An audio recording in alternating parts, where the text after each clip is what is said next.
What's up, everybody? Welcome to another episode of the Daily Grind. I do apologize. I do not have the singing pipes that one Luke Hatmaker has, and so I'm going to spare y'all from that this morning. As you notice, he's not here. He is on his way to the beach, leaving us high and dry here this morning. But I got my guy, Parrish Sharkey. Parrish, what's up, man?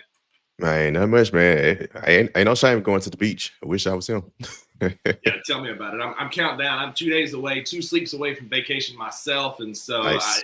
I'm just jealous that he got a head start on me. I'll be heading down that way on Saturday. So Luke, safe travels today, but we're gonna try and manage through this show without you today. So we'll dive right in, Parrish. Last night, it's fun to do a show after a win, but I think it's more fun to do a show after you beat the freaking Lakers. Man. What a win that was last night. What are your first thoughts after seeing the game last night? Man, it's amazing being in the building when you got a bunch of Laker fans, specifically a bunch of LeBron fans, and you see them going away, going home sad. Yeah, that's a great feeling. Yeah, especially it got late in the fourth quarter. Actually, probably late in the third quarter, early fourth. You started seeing some of those yellow shirts kind of filing out, and I was like, get out of my city, leave out of here, man. It's fun to see those Laker fans going home early. So you were there last night, kind of what was the vibe, what was the energy level last night? Because it looked pretty electric on TV. Yeah, it was electric, especially for a weeknight game, but that was expected. Anytime the Lakers come to town, it's always a game. I think I was talking with I forgot who I was talking to, one of the media, Matt Enfield from Action News 5. We was talking about walking into the arena, and we were just like, the Lakers, man, it's always traffic was crazy coming into the game. It's like, yeah, it's always the Lakers. Then I was like, the Celtics is another team. Remember last year when they played the Celtics, it was a lot of Celtics fans. So I'm like, yeah, it's Lakers, Celtics, those two games, but especially the Lakers. That's always the game. I remember when Yo Gotti made the song, like the Grizzlies beating the Lakers, that's an upset. Yeah. I love that, always man. The case.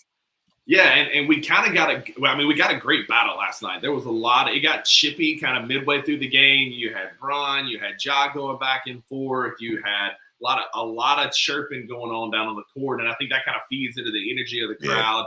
Yeah. Getting the Faker fans fired up as they're watching LeBron, but watching Ja hit that too small on that layup over Gabe Vincent, and then LeBron bringing it right back. He talked a little bit about Ja last night. After the game, he talked about it, right? He said, I don't like LA. I don't like him at all. And it was electric, it seemed like, with him in that locker room, just kind of the buzz after the win. Talk a little bit about that. What was the feel of the guys after the game? Of course, excited. Glad. Normally when a player gets hurt, we don't get a chance to talk to him. So, we don't know Ja's status, but for us to be able to talk to him after getting hurt in the fourth quarter, that seems like a good sign. Definitely great to talk to him. He gave some good quotes. My guy Terry asked him about, was there any smoke coming to the game? He was like, hey, I don't like him, right? And you're just like, hey, last time they beat us, they put us out the playoffs in the first round a couple years ago. Last time they played us, they was talking out in the smack and beating us while I was in street clothes. He's like, I told him about that last time. So, and in that last game, he came when LeBron hit that dunk and went to him, and he was like, I'm coming back. Yeah, just wait till I'm not in these, right? And Josh showed that last night. We had a true Ja game last night, 20 points, 5 assists in 24 minutes. He did go down with kind of awkwardly landing on that leg. On TV, it looked like it could be a groin. The Grizzlies called it a hamstring. Yeah. It looked like he was on the bike for most of the fourth quarter, kind of moving, which is a good sign. As a PT, you want to see him keep moving and keep that leg moving. And he was celebrating. I don't know if you saw it or not. When Yuki got his first point on that free throw, he was doing like I didn't see it, but yeah, a lot of people did. A lot of people that was talking. We asked him about that after, but him and Yuki are super close. Mm-hmm. So that was good to know. And also, Yuki had a post-game presser himself. So let's go on his first couple points. So it was all good vibes. Like I said, Lakers, LeBron, they beat us in the playoffs. And then I know I had a Laker fan.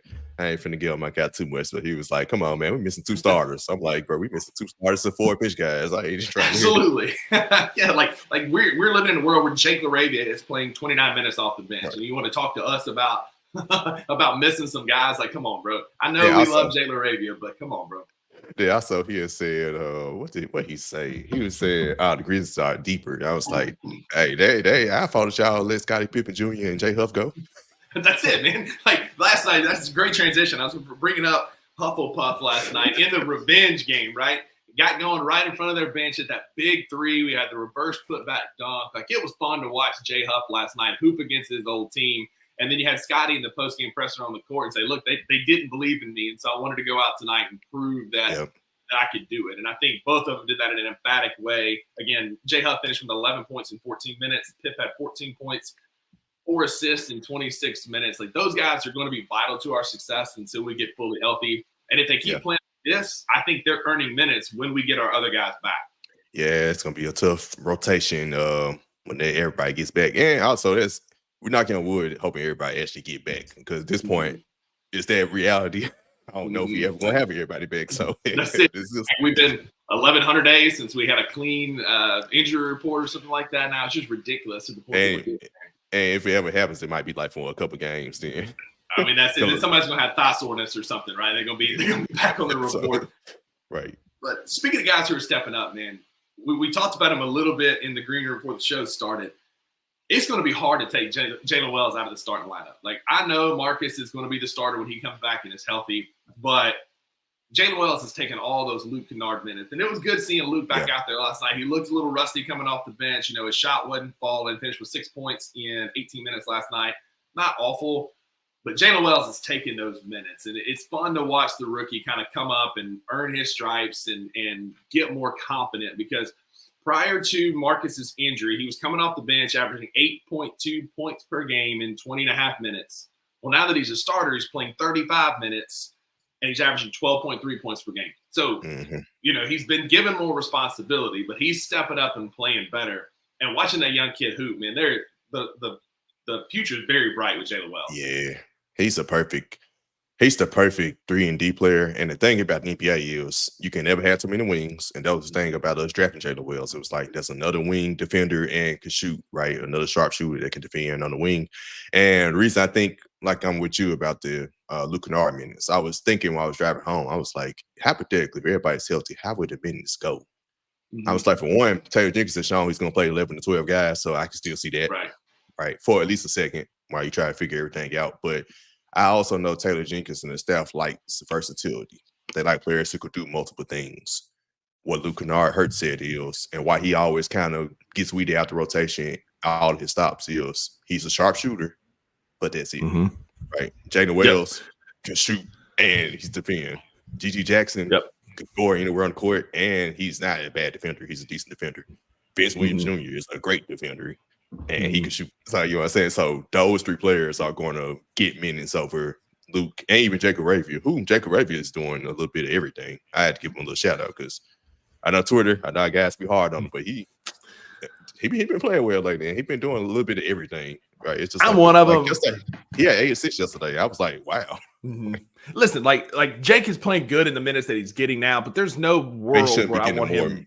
Yeah, he shouldn't be getting a third most minutes on the team now. Like, exactly. And like, we're early in the season. It is what it is. We've got injuries. We got things going on. Like, there are dudes that are hurt. We can't do much about that right now. There's not a whole lot that we're going to be able to change with those minutes. But once you said, like you said, we get GG back, we get Vince back, we get some of these guys healthy, Marcus back.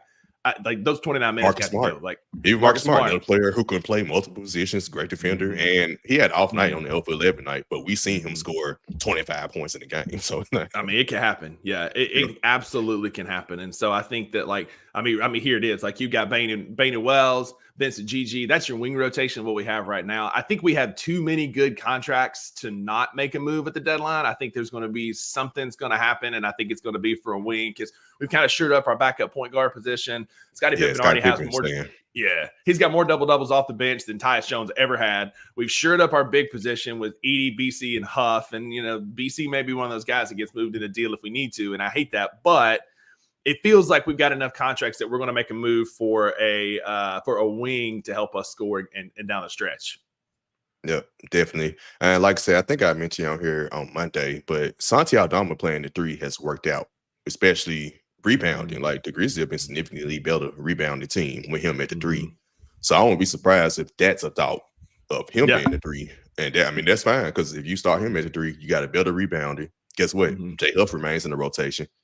Unfortunately, another player who might fall out, Brandon Clark. I mean, Yeah, you hate to see it because BC's been so good for us. We love BC. We love what he does for the team. But I agreed. Like, if we can get him moved and get some of that contract money off and go after a Cam Thomas or a Cam Johnson for the Nets and get us a bigger guy who can score, that may be an option down the stretch.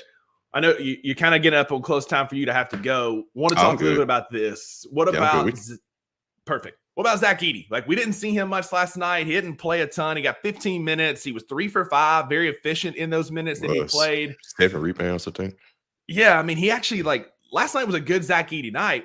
And Maggie and I were watching on the couch at home, and it felt like he played the first maybe like 4.5 minutes, and then we didn't really see him until right up against halftime. Like, what was kind of the vibe? What are your thoughts? Like, I agree. Like, we need to get Edey kind of in a rhythm here. What are your thoughts about like his lack of playing time we've seen recently?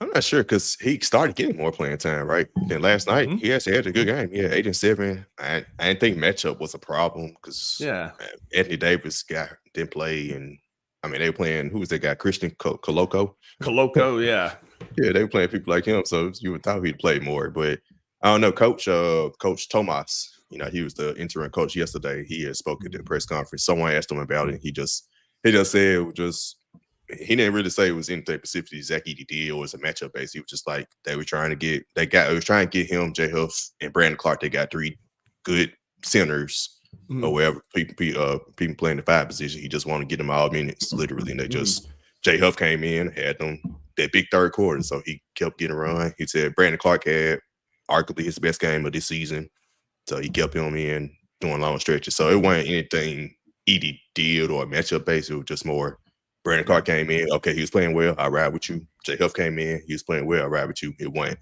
how he was playing. There was nothing like anything of that nature.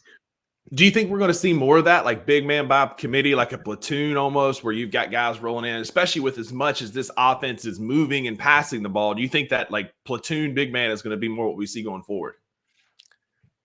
Maybe at some point they're going to have to not do that, I guess, when you get closer to like later in the season after the All-Star break, going to the playoffs. But I would say matchup. I just saw someone put in the comments, Wayno, shout out to him. He said something about it's going to be matchup dependent with our bigs. Things will be matchup dependent all around. That's the team we got, right? We got a team. If everybody's fully healthy, if you're going against a bigger team, you got the bodies to say, all right, we're going to play big today. If you want to go against a smaller team, we got the wings to say, okay, we're going to match up against you. Like I saw, I didn't see the game because I was doing the post-game stuff, but I saw the starting lineup of the Clippers and the 76ers. And I saw Paul George at power forward, right? And I saw Derek Jones Jr. starting at power forward. I was like, against those teams, you know, Gigi Jackson or Santi Aldama will start at the 4, Jared at the 5 type of thing, you know, or we'll play that lineup more often. Zach Edey probably still start, but he probably gonna play the minutes because obviously those teams are playing small and you can match up with them. Or if you want to pound them inside, like we did the Nets, you could play Zach Edey and absolutely just go here and just kill them.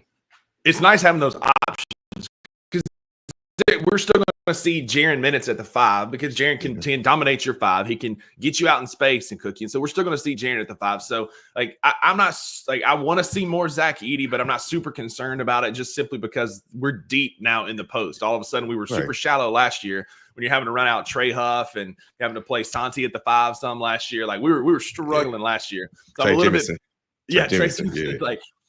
like these guys, like we're running out these cats at the 5. We're by committee, and we're just plugging a healthy body there. I got some PTSD, so it's kind of nice this year to have some breathing room in the post, and it's nice to see J Huff get his run last night. But talking about Jaren, man, Jaren is getting to where he is the best player on whatever court he steps on.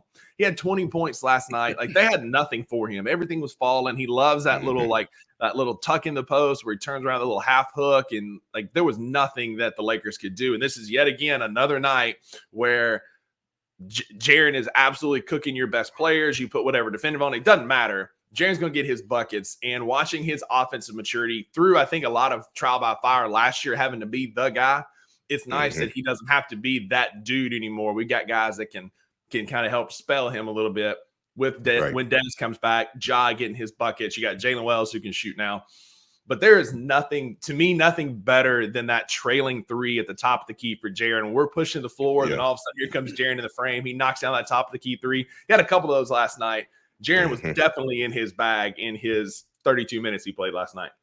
Yeah, he's very comfortable, and it's a testament to it's really a testament to last season, right? When it was on him, and he's carrying the skill set and the things they tried with him last year. Some of that bring the ball with the court, taking guys off the dribble more often. He just seems a whole lot more comfortable because he had to do that last year. But I'm glad and I'm proud of the team and him for bringing it into this season, because that was a start where, okay, we're going to get back this season. It's going to be better status quo. Call 12 every play. Let's go. But they actually saying, hey, now, Jaren, we saw what you did last year. But the thing about that, we knew Ja Morant was going to notice that, right? Ja Morant is a high IQ basketball player. So that's it. It was known that it was like, okay, we come in this season, man, dump to the big fella. Like, let him go to work sometime. We got this deep team. Let him go to work. I think Ja Morant's high is 27 points, or 26 points this season. So he definitely has noticed it. And Jaren Jackson is taking it around to him, running with it. So the Grizzlies, we finally getting the Jaren that we've truly been asking for. He stayed out of foul trouble. I think he only had foul trouble his first game back against Orlando. He had 2 early fouls in the first quarter in this game, and then finished with 2 fouls. Like he didn't get in his head, he didn't get in his way. He settled a little bit. I love all the flowers. Thank y'all for hanging out with us in the comments. By the way, real quick, you got Fall Honeypot, we got Wayno, we got King Meats, Art, DG. Appreciate y'all giving Jaren flowers. What are you gonna say about Jaren, man? I about to say he's staying. The coaches, I say coaches, Taylor Jenkins before and Tomas yesterday, they keep him on the court in foul trouble. Or of course, after the first quarter, you get 2 fouls, you're probably going to the bench. But after that, if he stayed in the foul trouble prolonged throughout the game, they keep him in. But we need to wait till he get that 5th foul in the 4th quarter and see if they keep him in. That's when we'll know. That's when we'll know if we're going to take him out at the 8-minute mark and not put him back in until 2 minutes left. And we're all of a sudden, they've been an 18-0 run or whatever. It's nice to see some growth and maturity from the coaches too, learning kind of what to do and how to manage these guys as they get to these foul troubles. So, yeah, man, any other thoughts on the game last night before we take a quick break? We're going to talk rookie ladder on the other side of it. No, it's a trap today. Luke's out. I'm not going to steal his thunder with that, but we are going to talk rookie ladder on the other side of a quick commercial break. Any last thoughts about the game last night? No, man. Beat LA. Just exactly what we did. And I think we see them again next week. Yeah, we're going to West Coast road trip next week. We go through LA, Sacramento, play some teams next week we hadn't seen yet. Yep. So hopefully we'll, I think sitting at 5-4, chance to be 6-4 in your first 10 games, given the injuries that we've already seen and what we've been through, the new offense. Personally, like if we're 6-4 after Friday night, I think I'm happier. Yes, we should probably be 8-2 or 9-1 through those games, but 6-4, I feel like is a pretty good mark for your first 10 games, considering what we've been through, right? We started 6-4, not the second 2 seed year. We started 7-3 that year. The first one, 21 and 22. We started 6-4 in the first. Yep, the 56 win team. Yeah, we started 6-4 this season as well. Yeah, I mean, if history holds and we win 56 games again this year, I will be absolutely tickled based on how this season started. But we'll see you on the other side of the commercial break. We'll talk NBA rookie ladder. I think Zach Edey played well. He got his fouls in. He got them in for sure. But we saw some flashes.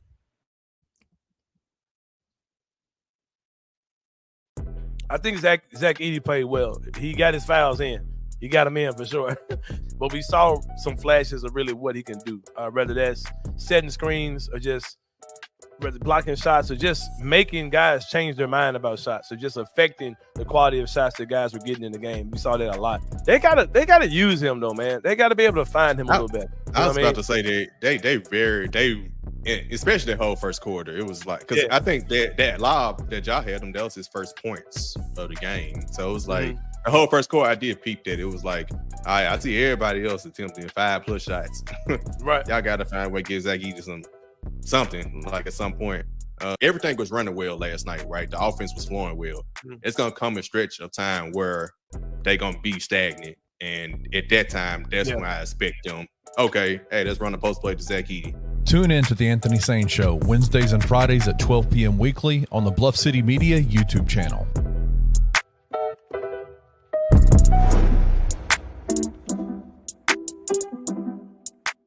This is a question I don't know if you've ever been asked. Was there anyone you ever wanted to dunk on?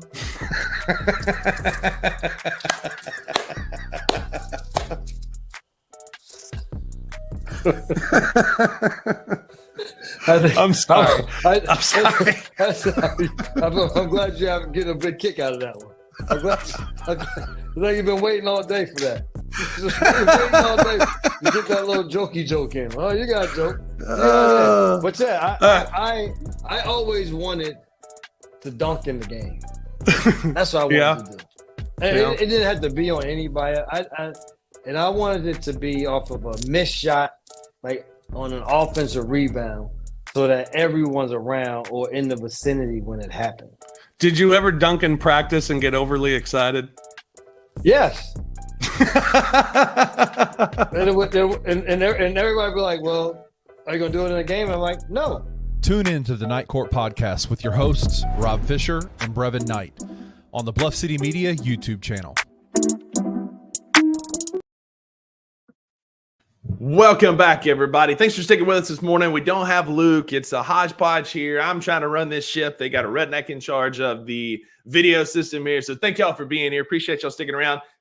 Like in the comments, Parrish is everywhere, man. He's on the Anthony Sane Show. You'll catch him on the Daily Grind. You'll catch him on our Twitter feed, bluffcitymedia.co, Bluff City Media on YouTube, Instagram, Facebook, Twitter, wherever you get your social media. Come hang out with us. A lot of great shows. Night Court, Anthony Sane Show, the $2 Sports Show, post-game bounce, recapping Grizz games. We got a lot of cool content coming out here in basketball season, and Parrish is behind a lot of it. So thanks for being here with me this morning, brother. And y'all come hang out with us in the comments. Thanks for being here and chatting with us this morning, guys.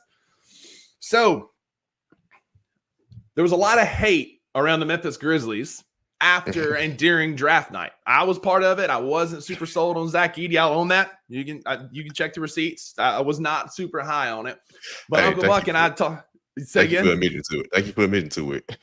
Listen, we're friends here, right? Like in front of friends, we can confess our sins, and I'll own up to it. I was wrong about Zach Edey. Shout out Anthony Sane, DG. Some of these guys kind of talking me into coming around to it. Hey, DG had to get talking to him himself. Listen, like you help others, right? Like teach a man how to fish, right? We had to all be talked into it, and we're getting there. And the NBA has started to take notice. The NBA released their rookie ladder yesterday where it ranks the incoming rookies, gives you a top 10. A top 5 is kind of where you want to be.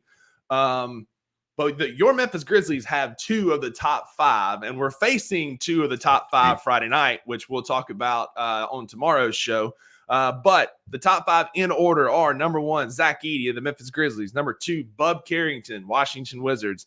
Number 3, don't look now, but another second-round steal for the Memphis Grizzlies. And Jalen Wells is the number 3 rookie. Ryan Dunn for the Phoenix Suns. And 5, Alexander Starr of the Washington Wizards. So we've got our 9th pick that some people called the worst draft pick of the night. It was given a D- by some people. And here he is as the best rookie so far through 10 games of the young NBA season, averaging 11.1 points per game, 6.5 rebounds per game, and 0.9 blocks per game. Parrish, like his growth, particularly over the last couple of weeks, has been remarkable. Watching him find his position, find his flow, get his feet underneath him. I don't know what's more impressive to me, man, the rate at which he's scoring with these dunks and these putback oops or the way he's finally starting to figure out how to rebound. Like, what are your thoughts, man? Zach Edey's, like, to me, is growing up. What are you seeing in Zach Edey that made him the number 1 rookie in the new rookie ladder? I think specifically those Knicks. So his first 4 games, he started off slow, and that was the foul trouble games. He fouled out the first game. He had 4 fouls apiece in the following 2 games. Then, of course, he had to get used to Jaren. Just keep that in mind. He didn't get a chance to play with Jaren throughout the preseason and the first 2 games of the season. So that was chemistry.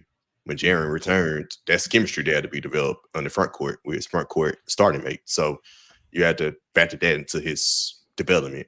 And also playing his first real NBA games. Yes, he did well in the preseason. Yes, he did well in his small summer league stint. But the games got real quick. So it's just his natural development. I would say he's definitely improved the game after game. Because you have to think, like, his first 6 games, he didn't have a double-double. But his first 4 games, he didn't even come close.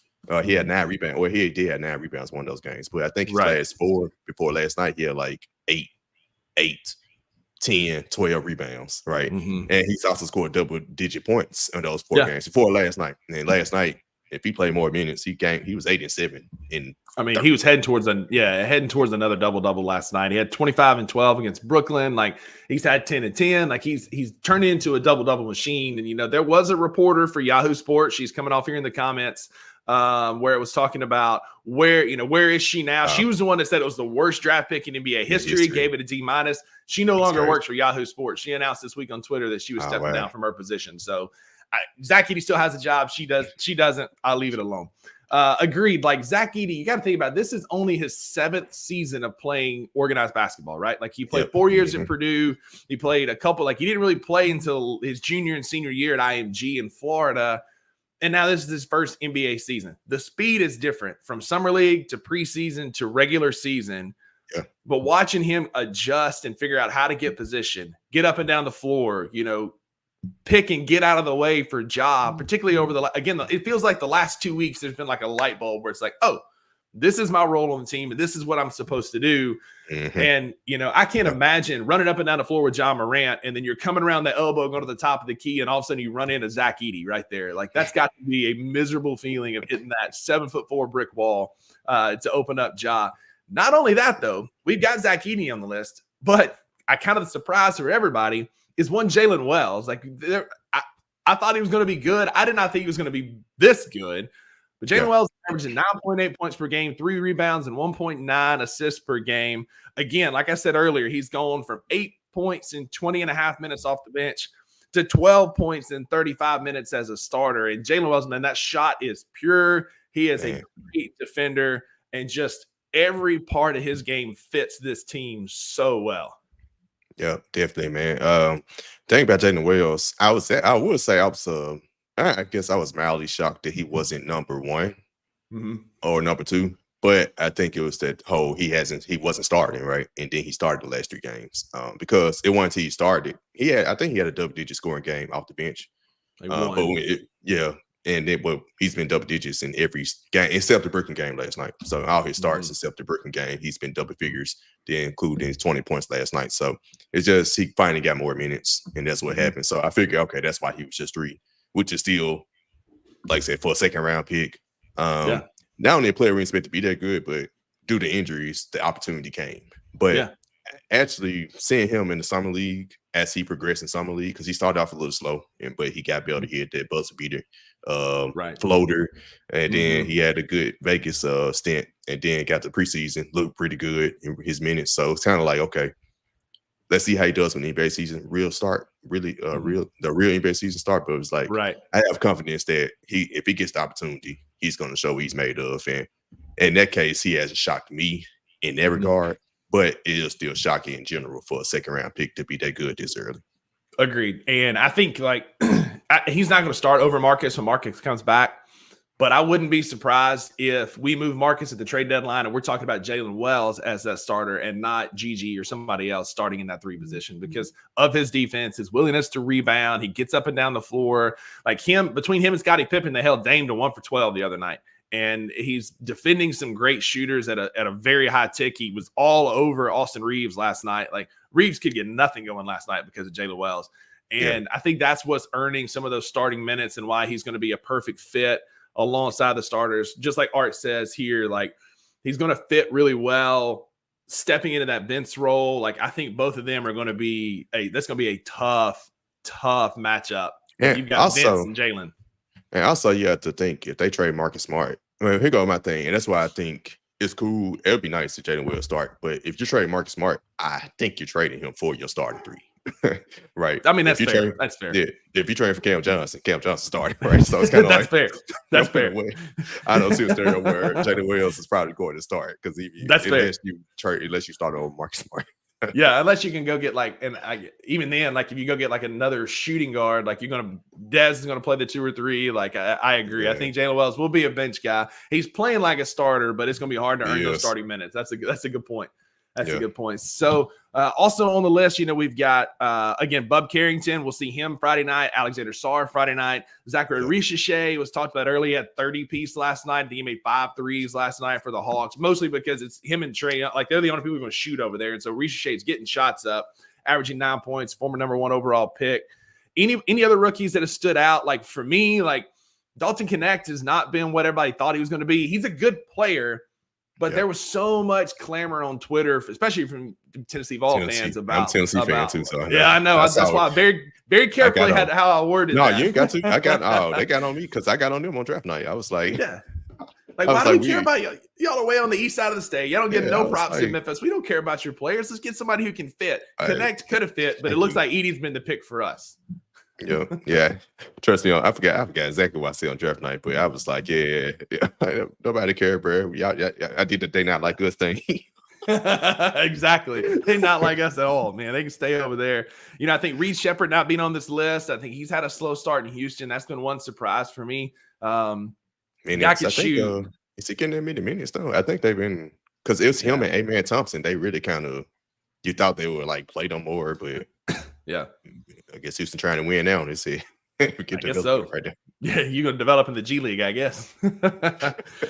Well, listen, man. Hey, Paris, thanks for being here again. Thanks everybody for being in the comments. Art, Wayno, DG, Drew, King Meeks, the Twitter user with no name. Appreciate y'all being here, hanging out with us this morning. Paris, thank you for coming in and hanging with me this morning and talking Grizz. Check him out. Give him your Twitter handle, man. What's your follow on Twitter? Yep, man. The one DAONE_P Shark. You catch me talking Grizzlies, mostly Titans. Not now. I'm probably chilling into the rest of the season talking Titans, but Grizzlies. Yeah, give him a follow. Check him out. Check out Bluff City Media on Twitter while you're there. Give us a follow. Subscribe while you're watching here on YouTube. Luke always says I'm going to leave you with two things, so I'm going to follow that because that's how he ends every show. You want to be a little weird and remember to smile. Thanks for being here, guys. We'll see y'all back tomorrow.